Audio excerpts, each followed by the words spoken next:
Hi, welcome to Chad's Silversmithing. Before we get too far into the video, if you wouldn't mind hitting the like button, that helps to get my channel promoted, and I do appreciate that. I also love it when people leave comments, so if you have a question about the video, a suggestion for a video, some constructive criticism, you want to tell me how you do things, or you just want to say hi, I love hearing those kinds of things. A while back I did some no solder earrings, and that was a pretty popular video, so I thought I might revisit that, especially seeing as it's getting to be that time where we do a lot of art and craft shows, and increasing your earring inventory is always a good idea, and sometimes it's nice to have some real simple ones that sell pretty well that you can kind of have at a low price point for people who just want to take something home. And these should be pretty good, with maybe the exception of one, which is a little more complex, but I think you could make kind of an assembly line and put them together pretty quickly if you wanted to do a bunch of them. So none of these are going to have any kind of soldering involved, and the last one is going to have three metals. We're going to use brass, copper, and silver. So I sometimes like to do that because I like the look of that, and people seem to like it too. So we'll throw one of those in there. I have to make some 20 gauge wire for the ear wires because I ran out, so I'll probably show you how I do that. And then we'll make these three different styles. Before we start though, I wanted to thank some people. My patrons over on Patreon are my core group of supporters. I think they're awesome. So I wanted to thank them for their support and also for creating such a nice environment over there. It's a really great place. The other group is my YouTube subscribers, and we just passed 20,000 subscribers, which is amazing to me, and I don't know how to thank you for that. I never in my wildest dreams would have thought that I would have this many people watching my videos, but I appreciate it, and I do also appreciate the nice comments that you leave. That's really heartfelt from a lot of you, and it makes me feel good to know that I'm helping some people. I do also appreciate the buy me a coffees and the super thanks and the people who've bought my ebook. All of those things are nice, and I do appreciate your kindness. So, all right, well, let's get started on these three earring projects. This is one of my design idea sketchbooks you can get on my merch store. This particular one is one I just started today because I used up my last one. The last one had a conversion chart between fractions of an inch to decimals to millimeters. This one has American wire gauge to inches to millimeters. I find both of them pretty useful, but they're available on my merch store. They also have this nice kind of grid pattern in the background to help me keep drawings nice and neat, because it's not my strongest suit. But here's today's drawings. So like I said, getting ready for show season, it's sometimes nice to boost some of your inventory, especially on some lower end pieces. And these kind of things are pretty easy to make and don't use a huge amount of materials, and so you can sell them at a pretty low price point and, you know, make a sale where you might not have. And these are the three I'm going to do today. If you want, I did one of these videos a while back. I'll put a link up there for you if you want to see that one. That one I think had 5 if I remember, but it's from a while back, so I don't remember for sure. First one is going to be very simple, kind of a double spiral. It spirals to either side and the other one kind of goes around it like that, but it's all one piece of wire. We're just going to make a loop by having the wire bend inwards and touch itself, and then we'll build an ear wire above it out of 20 gauge. I probably will flatten this a little bit. I made one kind of prototype on this one just to get a feel for whether I'd like it or not. So that's kind of how it came out, but I'll show you how I made this.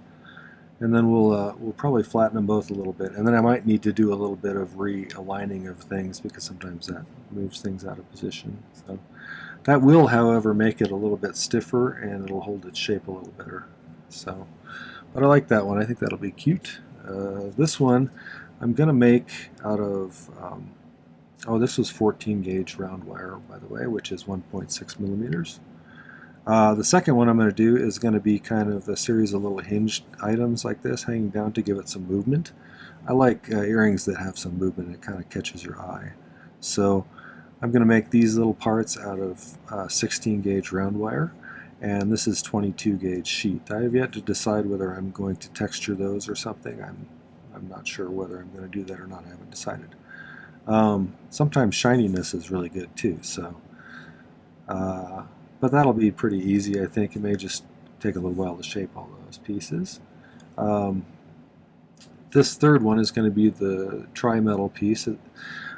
So I was going to do copper on top, silver, and then brass in the back, and I cut some blanks for these, and I did the copper one right for the back, or the brass one, I should say. But instead of silver for the middle one, I cut the piece of copper to the right size for that one. So I'm going to just run with it, and we're going to lay them one on top of the other like this. I also have a new one of those little pliers where you can punch a hole through up to like 22 gauge, it claims. So I thought maybe I'd try to do that on these ones to see how it works. I haven't played with it much. I'm a little concerned about brass because brass is pretty hard compared to these other two metals. So we'll see though. If I break it, I guess I break it. I think it was only $6 or something. Okay, so let's start with this one. I measured the piece of wire that I used, and it was about 117 millimeters long. I think what I'm going to do with this one, I'm just going to work from one end to another. You could, if you measured the distance from here down to here, you could start in the middle and then do each one separately around it, but I'm just going to start at one end because it'll be easier, so I don't have to calculate that particular thing. I'm just going to go ahead and file this end flat. I cut it so it had a little bit of extra in case I needed to file stuff. For stuff like this, to get it started, actually let's use our flat nails to get a good grip on things then. I'll try and get that curve started.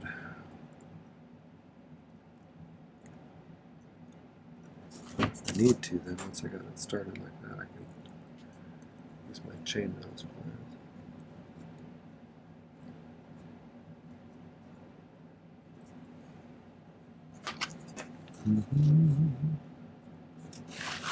Actually, I'm going to use this one since I want it to be just like this, not necessarily my drawing. So I like to kind of work my curve from the end and just kind of keep adding to it. You can use round nose pliers if that works better for you, but I kind of like to let the wires kind of natural springiness kind of pull it into a smooth shape. That works pretty good for me usually. So that needs to come down a little bit more. Oopsie.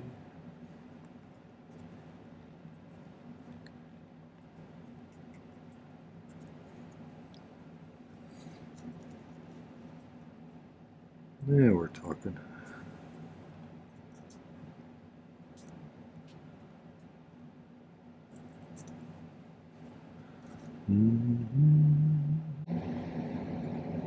Sometimes if I need to kind of mark where I'm going to hold the pliers where I bend it next,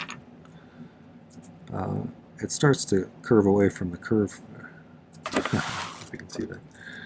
When I line this up like that, right about here, it starts to angle away from where I'm trying to copy on this curve. So if I grab it there, pretty close to there, and kind of like steer that curve a little bit.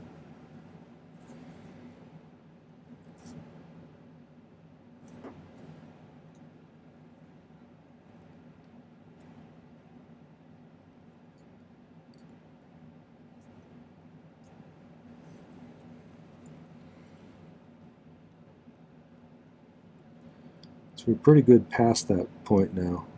I hope I don't have those pliers right in the way. Usually do when I'm filming these. So now I need to move the bend right about there. So that's pretty good. But I went too far right here, so I need to back it off just a bit. About there.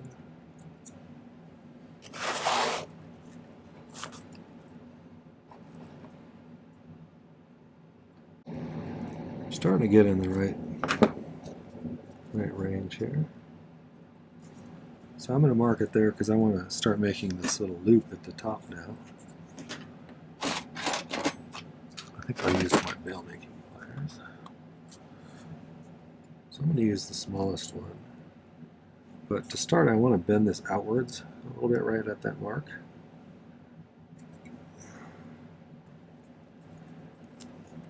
Let's see how close I did on that one. Not too shabby.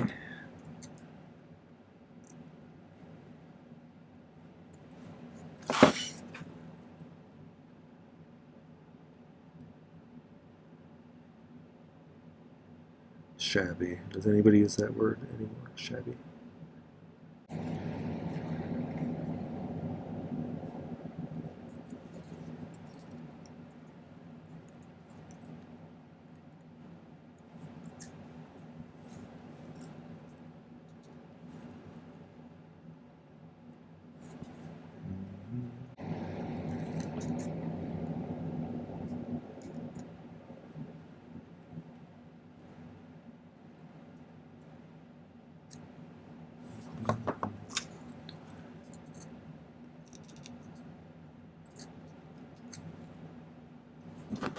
Like a bowling pin at that stage. You could sell these as bowling pins at a bowling alley.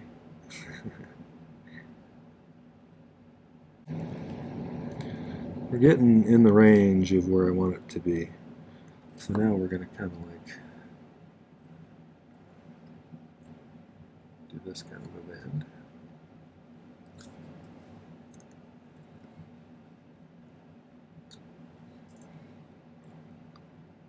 You can get by with grabbing wire like this with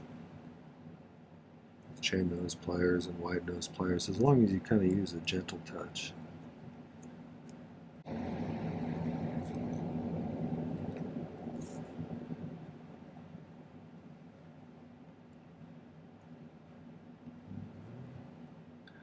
It isn't, those nylon John ones are nice for some things too. I need to probably get myself a nice pair of those at some point. I have an old beat up pair that one of my friends gave me.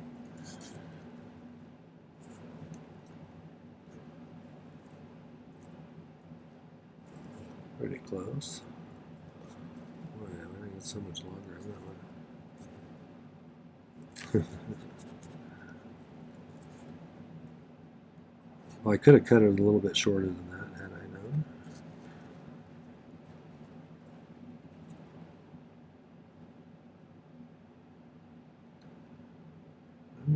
I'm gonna call that pretty good. You know, this part here doesn't go in quite as far.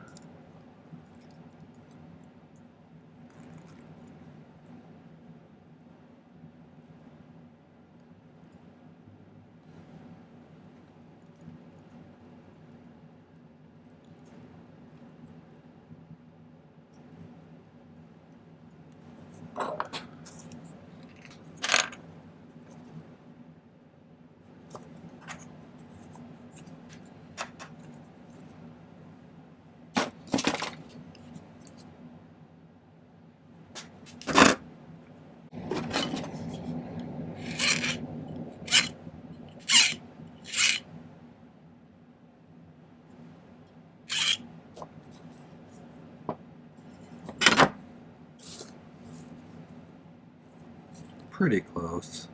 Not perfect, but I might really get them a little bit better.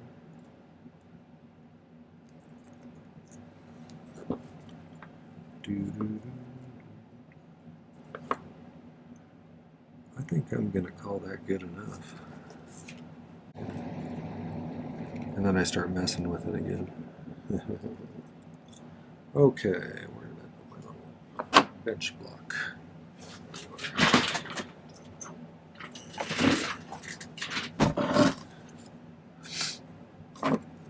Pretty good.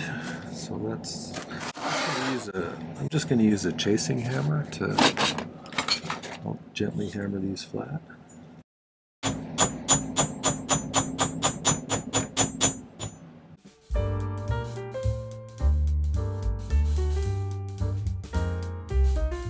Usually just kind of run it almost up to the loop there.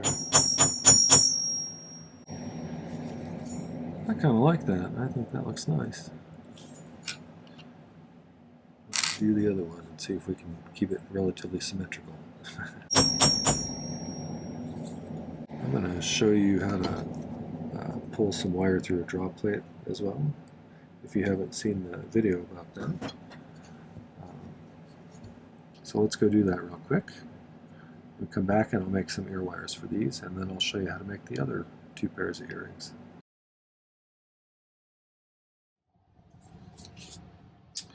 So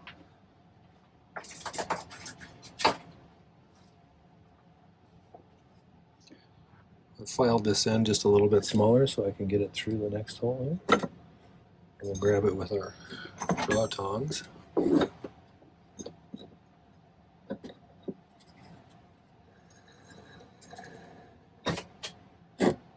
One of the things I've noticed about when I need to make ear wires out of 18 gauge, normally after you do this, you anneal it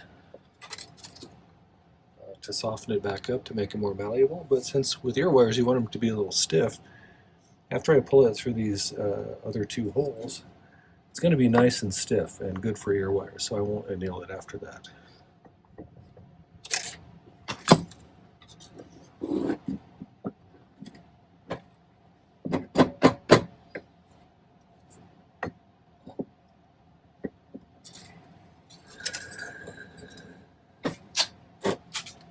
I think ear wires are pretty easy to make, and so it's a way you can save some money.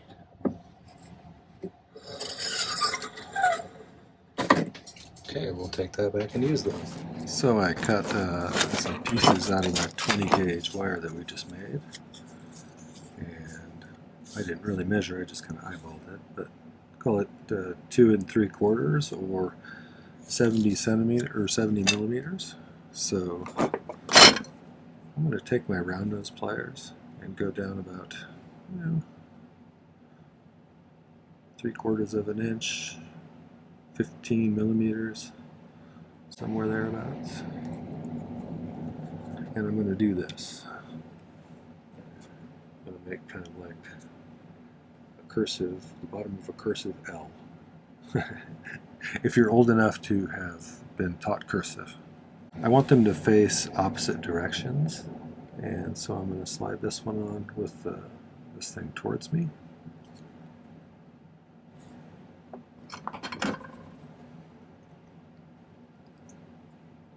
And when I do this, I'm going to grab it right in the center on the taller wire, bend it straight up like that on the loop. And then I can just grab a hold of the whole bottom part and spin this around once or twice. I usually go 2 times around. If you need to, you can use a pair of pliers to do that. I tend to ding it up a little bit if I do that, so I'll try and do it by hand if you can. And then I'm going to snip it off right there. Generally I do I shape the ear wire after I polish, and so I'm gonna do this one in advance just to save time, and I'll straighten it out and polish it and probably rebend it again. When I am shaping these after I polish, I'm gonna push them forward towards the front of the earring just a little bit like that. I usually find a round wooden pencil, and it makes for a nice little ear hook at the top. It comes out looking pretty nicely made, and usually cut it off about even with the bottom of the loop there. And then I'm going to give it a little bit of a turn at the end there. And then I'll file the end down a little bit. They make those cup burrs you can use, but I don't currently have a good one, so I'll probably have to just hand file it a little bit. But that's how you do those. So let me do the other one, and then we'll work on the second pair. Okay, I did a little bit of figuring out of stuff, and I decided to cut these pieces of sheet. It was about 7 millimeters, was it? Yeah, about 7 millimeters wide. And it's 22 gauge sheet, like I said, which is 0.66 millimeters. And I cut each piece 21 millimeters long, or the one that I've done so far, and that came out to be about the right size. I was kind of estimating. And then I took a piece of that 16 gauge that I made earlier, and I made a loop that's going to be about the right size. So we can use the length of this one as a guide for how big to cut the pieces for the other ones, since I need to make multiples of these.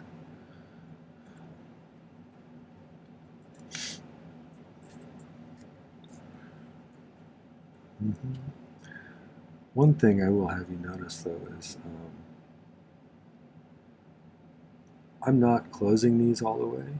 That's because I'm actually going to put these pieces in that way, since we're doing no solder kind of things. Just have to close it up after we do that, and then we'll have everything linked together. I was also thinking maybe on the bottom one here, since I'm not going to be connecting another thing, I'm not going to... I could either just leave it short like that, or I could kind of bring it to a point or something. That might be kind of cool. Tell me whether I made the right decision if I do that. I'd love to hear your opinion in the comment section. Like I said, you could texture these or reticulate them. You could stamp them with stuff. That might be kind of cool. You could stamp them with some sort of affirmation message to tell everybody that you've been self-actualized.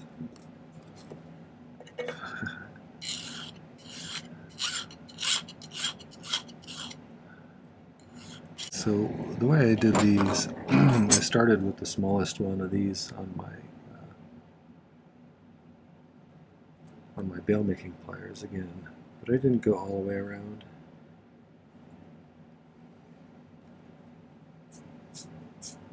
Get off of there.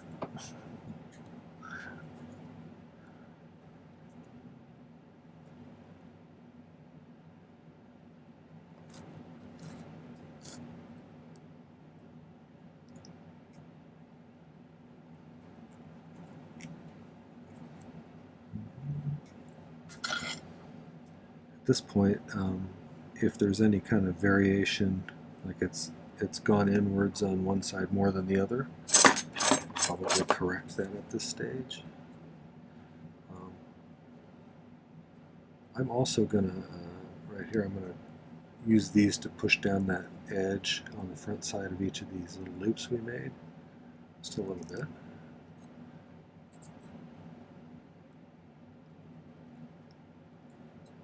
I still want to be able to pop that wire in there before we close this up totally. So I'll keep making these. Let's make some of these length wires out of the 16 gauge. This is the one that I unbent right there. Unbent. Unbendified. Straightened. I would hardly call what I've done to it straightened. This is black because I annealed it after I pulled it through the drop plate. Unlike the 20 gauge, I didn't want this to be like super springy and stiff. I'm going to have to cut these ones a little bit longer so I can add that little loop at the top. So really, I'm going to find the center of these so I can kind of gauge where to bend them. Now, if I look at how wide these are, I can kind of eyeball where I need to bend them in. About right there, about right there.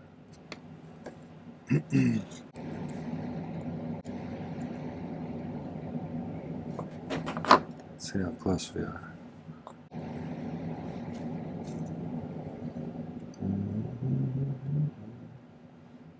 That's pretty good, I think.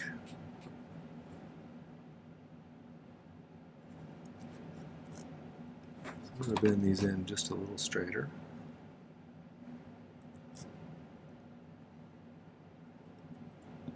And then I want to have enough room for this one to be here and this one to be here, right? So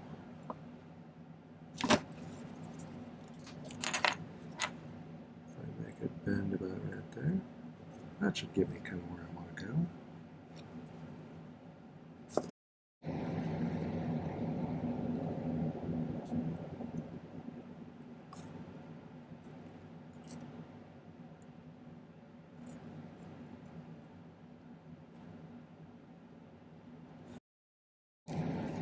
There we go.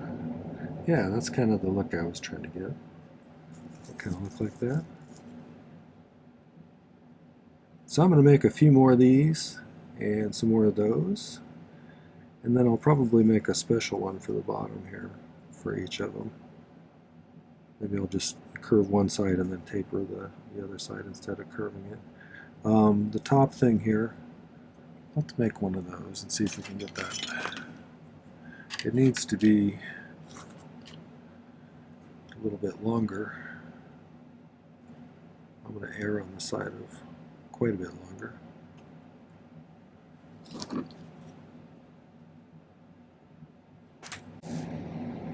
There, about right there. Close enough.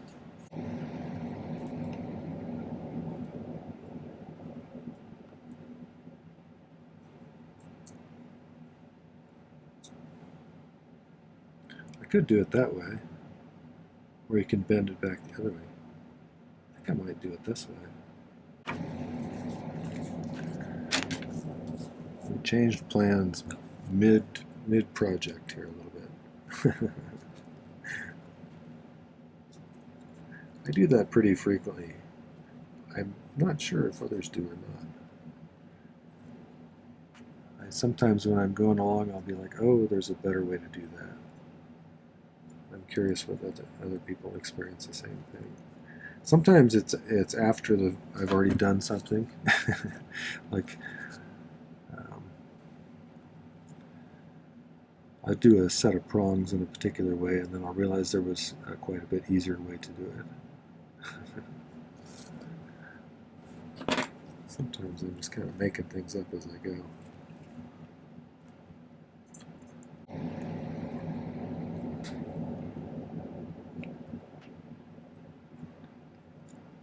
I'm adjusting the width of this a bit.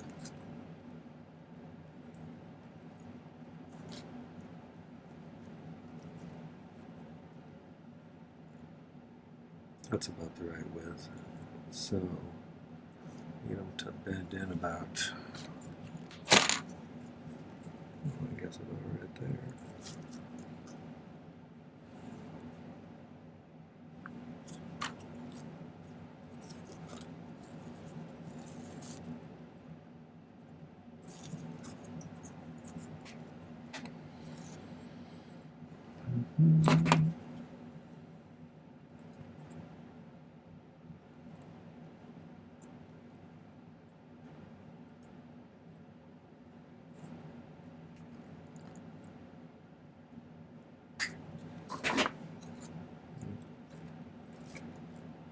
Pretty close. I need to make it just a little tight.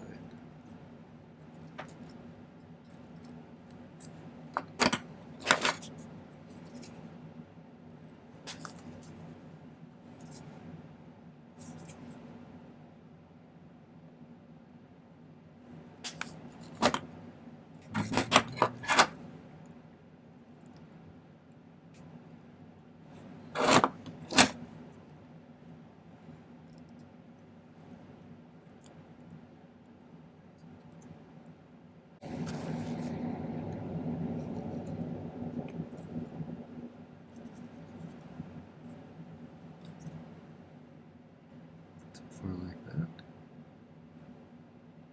And then let's do a little kind of tabular one on the bottom side. So let's do these two as the ones with the tips, and then I'll just do this, the rest of the stuff off camera since you've seen me do it all. I don't want to be tedious.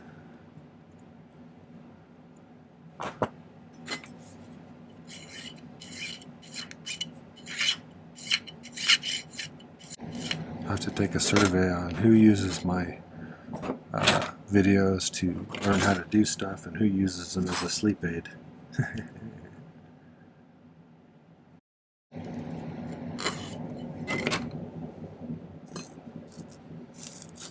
Alright, so that's how I'm going to do the end pieces, I think. So it'll look kind of like that.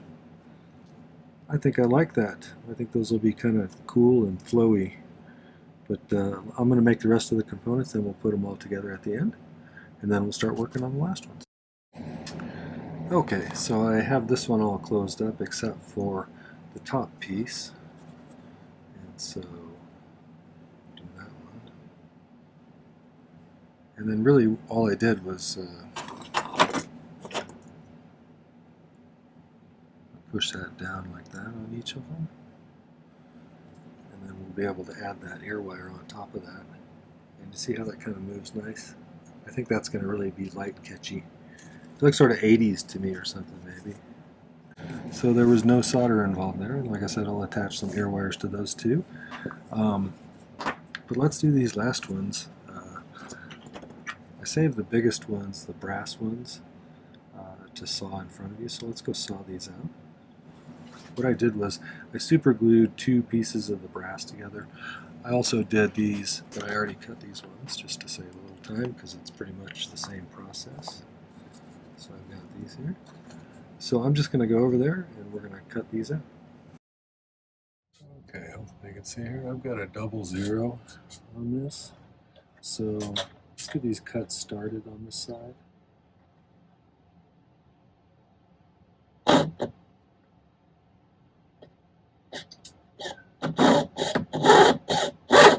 Just put a new blade on, so it should be relatively sharp.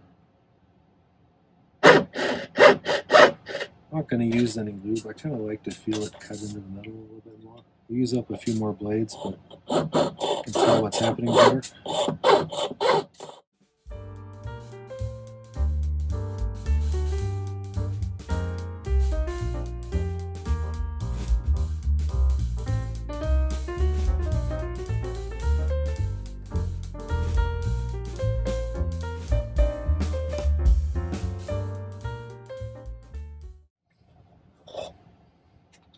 Alright, not perfect, but I will clean this up with a needle file with a half round edge on the outside, and I'll show you the result.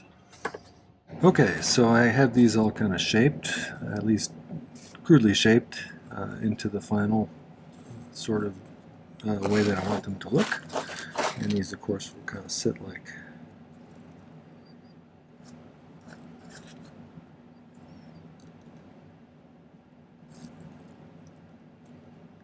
that. Of course, all polished up and they'll be able to move better. But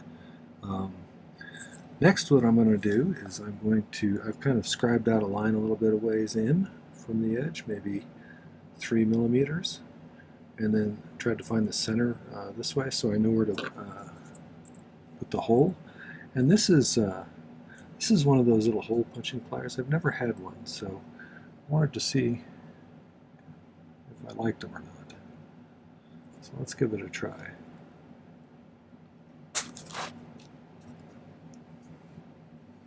Pretty close to the center. Let's see if I can do a little better on this one.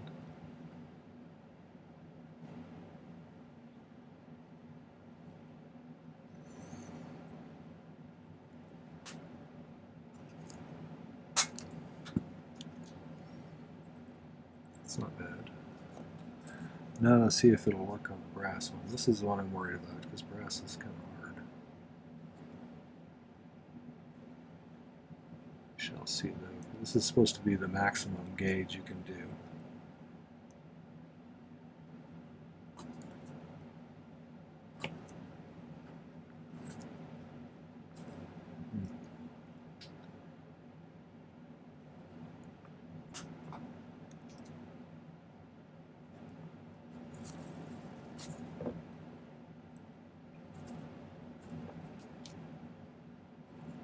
That definitely didn't cut very well through that.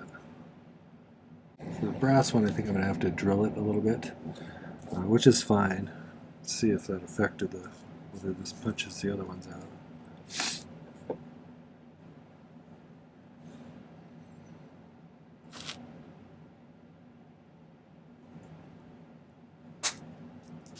It still worked fine on the silver.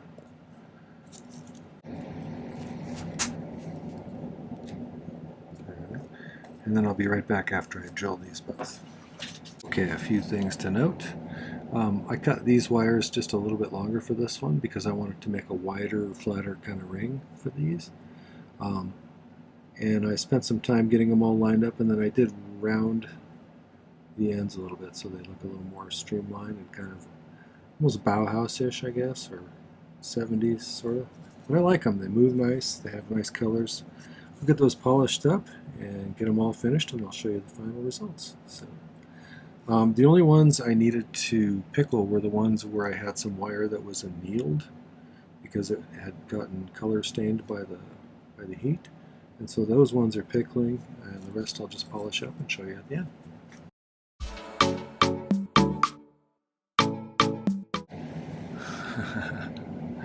So I got everything polished up. Here's the first ones. I'm pleased with how those came out. They look pretty nice.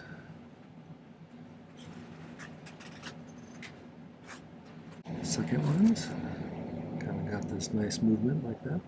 That's what I was hoping for, and I like it because it catches the light really nicely. And of course these ones, so 3 different colors. They have nice movement as well, so I think those will be flashy and catchy. Alright, I'll get some better pictures and put them at the end. Okay, well that was 3 different types of no solder earrings. I hope that you found that useful and enjoyable. If you did, would you make sure to go over and hit the like button before you leave? I'd love it if you'd go over and check out my main channel page. I have 460-ish videos now, and so there's a huge catalog of content, a whole bunch of projects, some techniques, and things at various skill levels. So it's a great place for some project ideas or to learn a new skill. So watch a few videos over there, but make sure to subscribe to my channel. I'd love to have you as a subscriber. Don't forget to visit the video description down below for some important links. If you want to get yourself one of those nice design idea books like I showed you at the beginning, those are really handy. I also have a link to my newest ebook, which is the Guide to 2024's tutorials on YouTube here. It includes things like my original sketch, a final picture of the piece, a list of necessary materials, a difficulty rating, some notes about the project itself, including did I like the outcome, would I do it differently, what did I learn from that particular project, those kinds of things, as well as a link right to the project. So it's a great way to have a whole bunch of different projects right at your fingertips, and a great way to support my channel. So the other link is a link to my Patreon. If you want to find out a little bit more about that community, it's a nice place with a lot of really talented and nice people. So check it out if you're interested. All right, well, take care. Thanks for watching. Happy silversmithing.